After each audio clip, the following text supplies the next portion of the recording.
Good afternoon, everybody. My name is Inga Cotton. I'm the founder and executive director of San Antonio Charter Moms, and I wanted to share some information to help you with your school search. So in this video, I'm going to explain about different school models, and by that I mean the differences between traditional public schools, public charter schools, private schools, magnet schools, in-district charters, homeschooling, online schools. There's a whole range of different options. But I know that I remember when I was first doing a school search, I found it pretty confusing trying to figure out the differences. So I also encourage you to check the description of the video. There's a link to a blog post as well as a printable handout that also covers this material. But sometimes it's good to just hear it. We're going to have a conversation. I'm going to geek out about different school models. Buckle up because there's a lot to cover. I might talk a little fast, but that's okay. You can always pause, rewind. And I hope this information helps you with your school search, because that's at San Antonio Charter Moms. That's our goal, is to make it a little less scary, a little less overwhelming. And just remember, if you get confused, you can always join the discussion group on Facebook. Search for San Antonio Charter Moms Discussion or SA Charter Moms Discussion in your bar, and ask whatever questions you need. It's a safe space. There are no dumb questions. Our team has been there. We've asked these questions ourselves as well. Okay, so what are some of the things that distinguish different school models? So we're going to talk about things like how are the schools funded? How are they governed? Like, is it elected board or an appointed board? Do students have to live in a neighborhood zone? Are there a limited number of seats at the school? How big is the school? Is it a big school, small school, tiny? Does the school have a specialized learning model, right? That's a whole nother post, but is it classical education? Is it a STEM school? Is it child-centered learning like Montessori? So lots of different learning models out there. Do students take state-mandated standardized tests? Do students, or is the school rated on a state accountability system? Do students go to a building? Do they take classes remotely? Do they work at home? Is it some combination of those? Do students have to take a placement test or to apply to qualify? Does the school accept students with functional needs? Do they offer special education? Does the school serve students who are emergent bilingual, right? Like offering English as a second language? Or does the school offer religious instruction? So those are all different ways to distinguish different types of schools. I'm going to break down by types of schools and kind of answer these questions, like what will you find at that particular type of school? So a caveat, I'm recording this in August of 2023. The Texas legislature is going to meet again soon for a special session. That might change this. I will re-record at that point if the law changes. So just check the blog post, make sure you're watching the most recent video.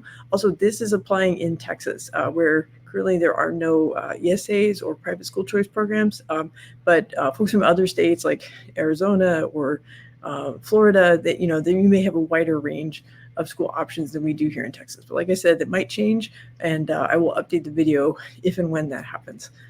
So, all right, let me get a sip of water and then we'll dive in. Okay, so traditional public schools are what most of us grew up with, where there's a school that's funded by the government and it serves the students in a particular attendance zone. And that's what I grew up going to. I knew a few kids who went to private schools and a very small number of kids who homeschooled, but most of us grew up going to traditional public schools. These two, let me go down my list of different factors. So traditional public schools get funding from the federal government, from the state, and from local property taxes. They are governed by elected school boards. As I said, they have a neighborhood attendance zone. And so the plus of that is that your kids are going to school with neighbors, and they'll see them in school and they'll see them outside of school. So it's part of being in the community. Do neighborhood schools have a limited number of seats? No. Basically, if you apply, they have to take you. The only caveat to that is if the building is literally full, they may assign you to a neighboring school. That happens sometimes in fast-growing areas. Typically, these are large campuses. So you can have elementary schools with hundreds. You have high schools with thousands of students. The learning models tend to be pretty similar across all the campuses in a district.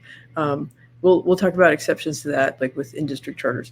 All the students have to take the standardized test, and the schools are rated on the A through F grading system, which does help you to make comparisons.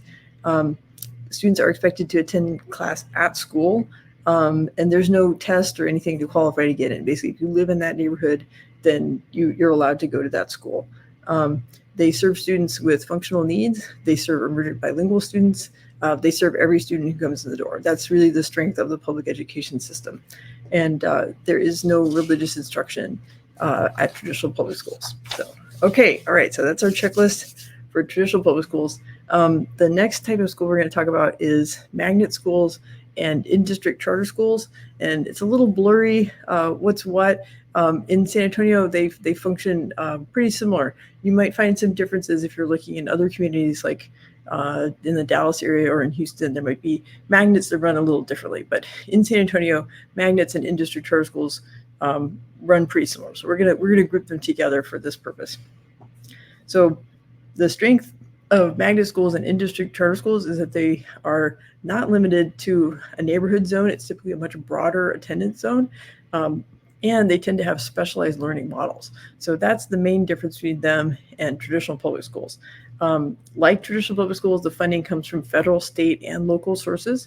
The governance is also by an elected school board, but often in-district charter schools have a partner who may be a nonprofit or a university, and then those organizations are governed by appointed boards.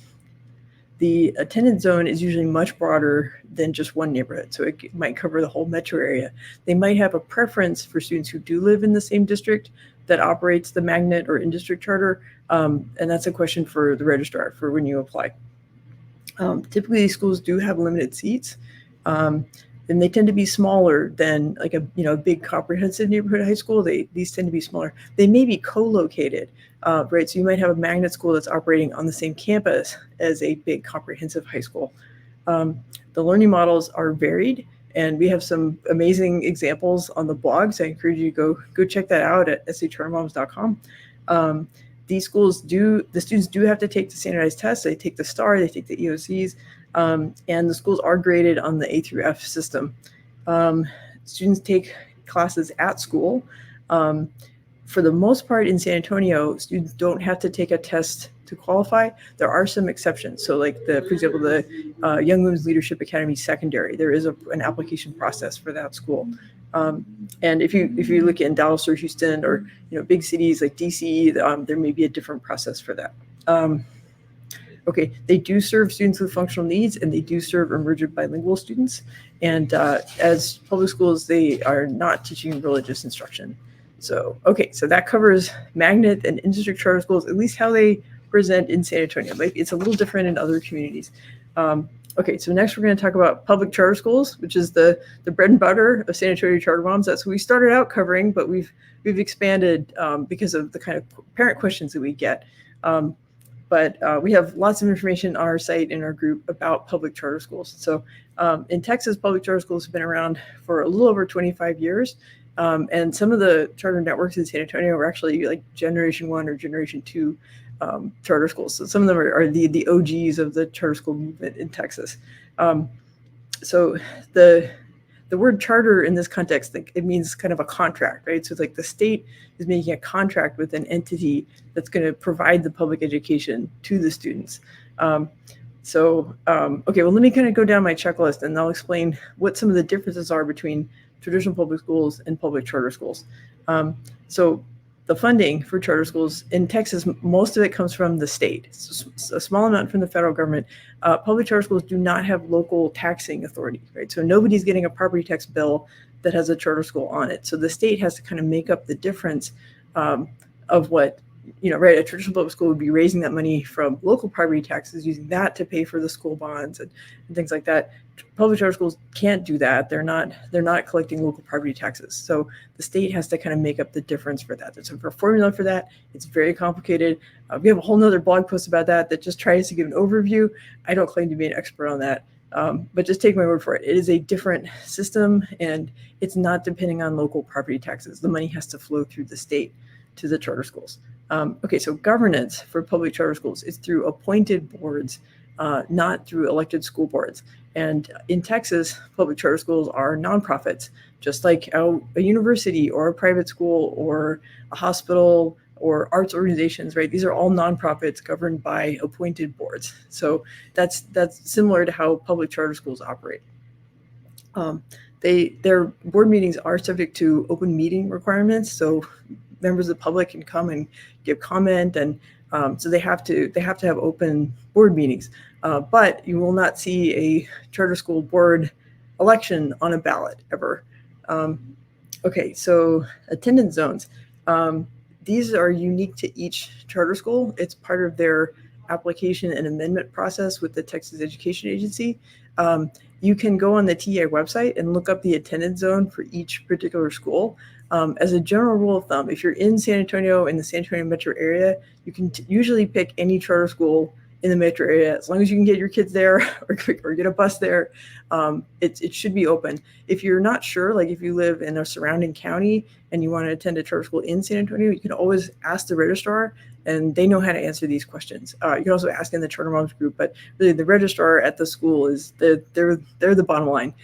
There are actually some charter schools that can enroll any student in the entire state, which blows my mind. That's a huge area. That's 254 counties, right?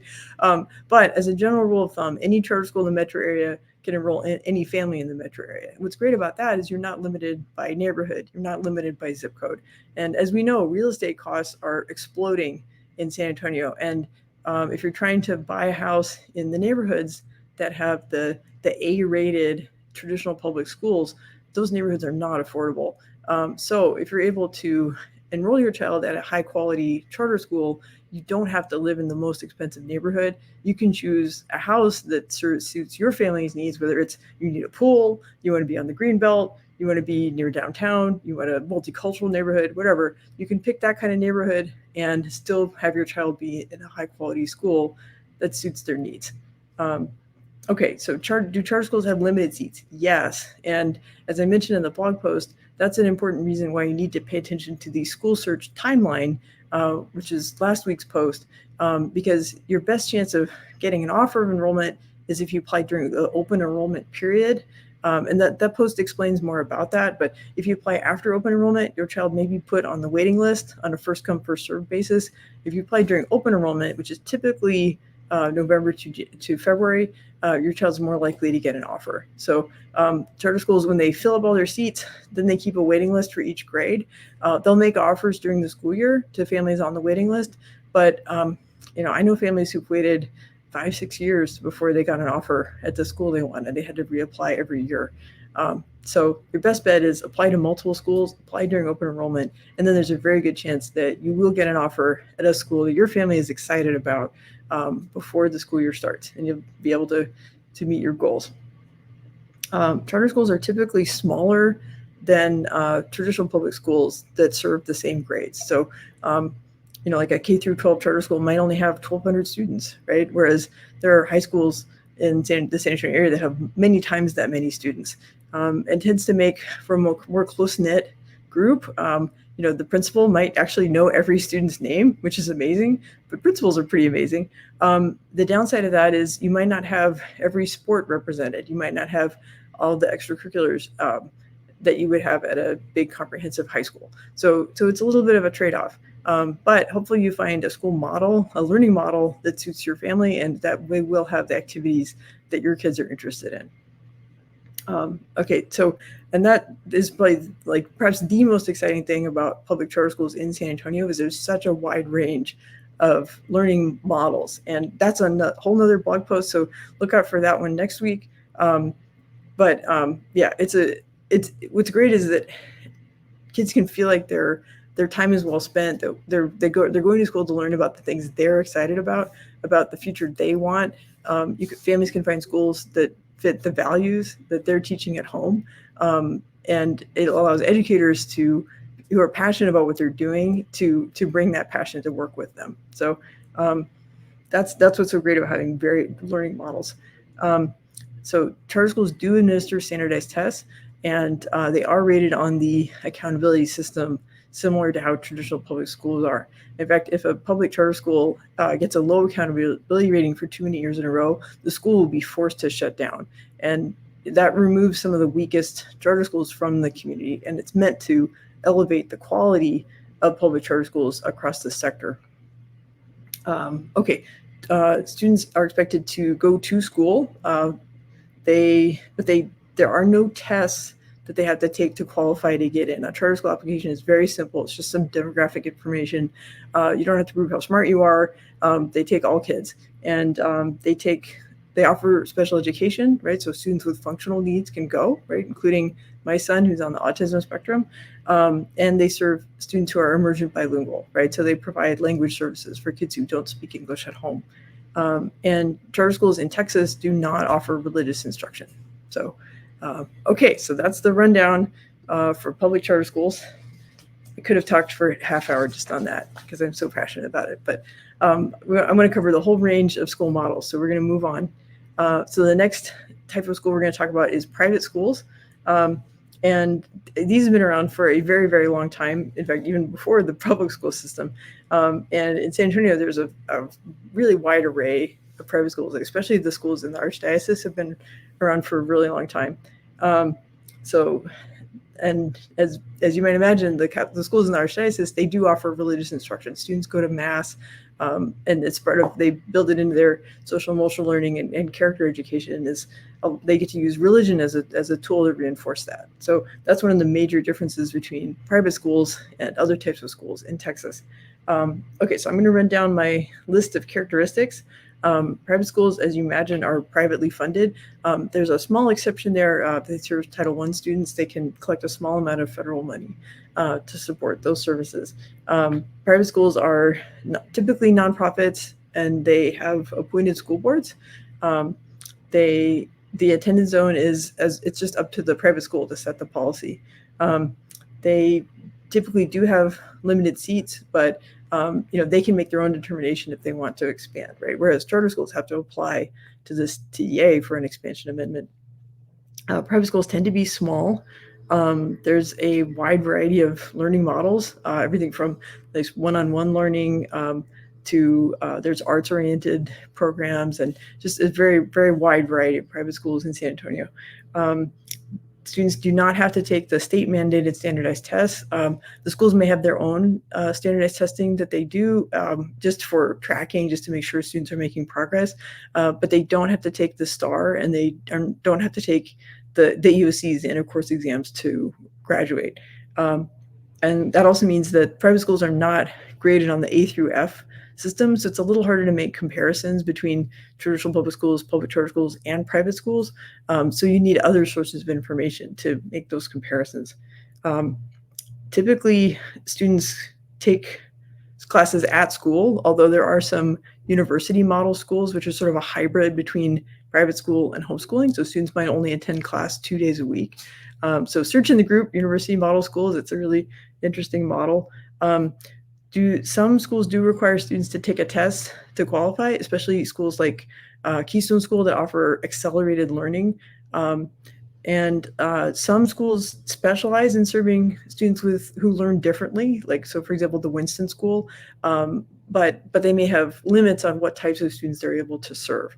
And they don't have to accept all students the way a public charter school or a traditional public school would. And some private schools are dual language, right, like St. Mary Magdalene, and others focus on students who speak English at school and at home. So that's a question to ask when you're researching a private school. And there are many private schools in San Antonio that offer religious instruction. There are also independent schools that don't have a religious affiliation and don't include religious instruction. So it's just part of the very broad landscape of private education in San Antonio. And some schools they're so tiny, they're even like micro schools, right? They might just have almost like a one-room schoolhouse. So it's a fast-changing area, what the offerings are in private schools. Okay, so moving to online schools, which some of us may have gotten a little too much of during the pandemic, but online school really does have a place. Some students are very well served by online school. And in this section, it's a little hard to generalize because students in Texas can attend public free online schools, and they can also attend private online schools. So most of the students are in public online schools. Many of them are, in fact, charter networks. Some are operated by traditional public school districts that have an online offering. Some of these existed before the pandemic, and some sprang up during waivers during the pandemic. So this is kind of a moving target. This may be addressed during the special session in the fall, it may not. We do have a separate post about public online schools and another one about private online schools on the site. So those will go into more depth in what options are available. But here, it's like I said, it's hard to generalize, but so some are public, some are private, right? So some are tuition free, some charge tuition. If it's operated by a traditional public school district, it has an elected board. If it's a charter or private, it has an appointed board. The attendance zones can be broad, it could be statewide, or it could be some of the private online schools are global. So you just need to ask the school about that. They do have limited seats depending on how many instructors they have, but some of them have a fair amount of flexibility in terms of being able to add because they're not limited by a building. The size varies.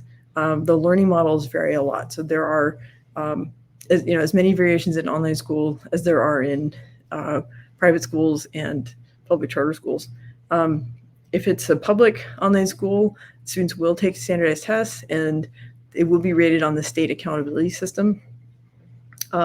The online students will typically do their coursework from home, logged into a computer, and then there might also be some asynchronous kind of offline time that they do.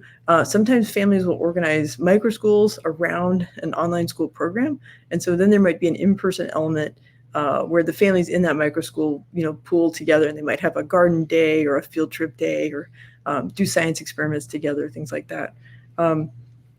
It varies whether the schools are serving students with functional needs or emergent bilingual students. So if it's public, they will serve those students. If it's private, it depends. And private online schools can offer religious instruction, but public ones cannot.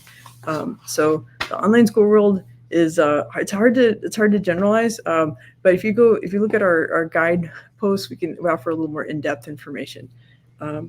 Okay, and then let's talk about homeschooling, which is not really a school, it's more of a learning environment. And I homeschooled my son when he was 6 years old. He would have been in first grade, and the school we really wanted wasn't open yet, and our neighborhood public school wasn't working for us anymore. So I found myself an accidental homeschooler. And so I did a certain amount of record keeping because that's one of the requirements in Texas. But for the most part, it's a fairly deregulated homeschooling environment, which is great for families who need flexibility like we did. There is no public funding for homeschooling in Texas at this point. That may change, but it's up to the legislature to do that. So, and families coming from other states might get a little confused about that, but that's the current state of the law. So basically families are on their own to buy the materials, and for the parents or friends and family to provide that instructional time. It is self-governing, except there is a record-keeping element that to keep track of what you're covering, so that you can transition to a different education setting in the future if you need to. The attendance zone is anywhere. There are people who become nomads while they're homeschooling. They might travel around the world, or hop in an RV and visit all the national parks. So there's some pretty amazing homeschooling stories. In fact, my cousins traveled all around Asia last year with their kids. It's really amazing how creative homeschool families are. So there is no standardized testing. So some families can do their own kind of tracking of what their kids are doing, but there's no state mandated testing, and there's no state accountability for homeschooling, which I consider a plus, but it makes other people nervous. I hear where you're coming from, but as a homeschool parent, I really appreciated the freedom. So there's no school to go to necessarily, but as homeschoolers know, homeschooling is kind of a misnomer because you're actually not necessarily home that much. We had a fistful of museum memberships, and we were all over town going to different art activities, science activities, going on hikes. San Antonio is a really rich environment for homeschooling, for enrichment, and there's lots of other families also doing homeschooling. So you can team together and come up with some fun activities. There's no testing to get in. A lot of families are drawn to homeschooling because they have children who learn differently. They need different pacing. They may be advance in one area and behind in another. They may need time for special services. Like, so my son needed time for speech therapy. We needed to work on social skills. His language progressed a lot. He was able to experience a lot of different environments, whether it was like crowded festivals or busy city streets, and he was able to really stretch. So I've heard a lot of stories about homeschool families able to structure their environment around what their children really needed. Same thing. Some families need the flexibility because their child is really exceptional and they are already dancing professionally, or they're a race car driver, or so they're at an elite level in some kind of sport or activity, and they just can't conform to a typical school year schedule. So that's, homeschooling can serve kids like that, who already have advanced interests and performance. And some families do include religious instruction in their homeschooling. And the stereotype is that people are choosing to homeschool because of religion. In my experience, it's a really wide variety of reasons why people choose to homeschool. And there's lots of togetherness for secular homeschoolers as well. So that's my checklist about homeschooling. Okay, let me get one more sip of water because that was a lot of talking. So let me kind of offer some overview thoughts about, like, why are we talking so much about school models? One thing I've noticed from families I talk to at our events, like at our school discovery days, or families who are new to the discussion group on Facebook, is that when it really comes down to it, what families really care about is their child's well-being. Is your child safe? Do they feel like they belong? Are they learning? That's what really matters. Families tend to not care so much about the school model in the sense of the funding, the governance, and things like that. So why am I talking about it? Well, because there are situations where it comes into play, like understanding that charter schools or magnet schools or industry charters might have limited seats, and that's why applying during open enrollment is more important. Another thing is, if you have an issue that you're wanting to escalate, are you taking it to an elected school board member? Are you taking it to an appointed school board member? Are you contacting your state legislator, right? Because in Texas, it's the state legislature, the Texas House and the Texas Senate that passes laws that oversee how charter schools operate. So if you have an issue, if it's good news or bad news, your local your local representative and your local state senator, they want to hear your story. So for an advocacy purpose, it helps to understand these governance models, and just understanding things like, well, why does this school charge tuition and this school doesn't? Why does this school take kids with special needs and this other school doesn't? Why does that school teach religion and this school doesn't? Well, here's the why. We're kind of peeling back the layer, but then for most purposes, what you really want is my child going to be happy here? And you're going to ask pretty much the same questions when you go to an information night or go on a school tour. Is just trying to understand, do I feel like I belong here? Is my child going to be happy here? And then ask questions at that particular school about how to enroll, and if it's a private school, find out about tuition, find out about financial aid, and get all those questions answered. But we're here to help. I wanted to explain as quickly as I could, as many details as possible to pack in about what all these different school models means. I hope you'll find more on the blog post. I encourage you, if you're not already a member, join the Charter Moms discussion group on Facebook. Ask any question, and I'm in the group, and our members are very supportive. They're here to help. And I hope to see you at a school discovery day during enrollment season this year, because we'll be at our table, at San Antonio Charter Moms table. We're ready to answer your questions as well. All right, thanks. Take care.